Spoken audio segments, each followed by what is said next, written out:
তোমাদেরকে বলবো, প্রবাসীদের যারা আত্মীয় পরিজন আছো, হ্যাঁ, ওকেও একটু ভালো কথা বলো। ছোট ছোট ভালো কথা বলা যায় কিন্তু, যে আমি এইবার গরুর দুধ দিয়ে না, আমি ঠিক করছি একবার ঘি বানায় উঠায় রাখবো, তুমি আসলে গরম ভাতে ঘি দিয়ে খাবা, কতদিন হাতের তৈরি ঘি খাও না। এরকম যার যতটুকু সামর্থ্য আছে, কিন্তু তাকেও একটু একটা দুটো ভালো কথা বলতে হয়। ওই মানুষটা কিন্তু দিন শেষে একটু ভালো কথা চায়, সারাটা দিন সে পরিশ্রম করে। এবং প্রবাস জীবন না, প্রবাস জীবন ছায়াছবির গল্প না, যে সিনেমায় দেখলাম প্রবাস না, রে ভাই, আসল প্রবাস বড় কষ্টের।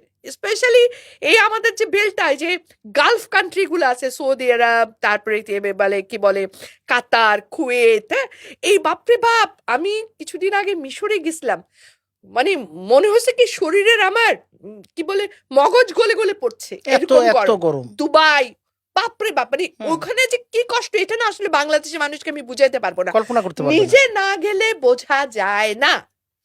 তো এখানে যারা কাজ করছে, ওরা যে কত কষ্ট করছে, আমি তো তাদেরকে স্যালুট করি, যে ওরা ওরা মানুষ না, এবং করে কয় টাকা ওরা নিজের জন্য রাখে, আর কি মানবতর জীবন যাপন করে, খায় কি, না, একদম একতলা দুতলা ডরমেটরির মতো মানে থাকা শুধু একেবারে। করে কিসের জন্য? একটা প্রবাসী যারা এরকম এইরকম গালফ কান্ট্রি গুলোতে আছে, তারা যেরকম জীবন যাপন করে, যেটুক খাওয়া দাওয়া করে, যেহেতু কষ্টে থাকে, এই কষ্টটা কেন করে?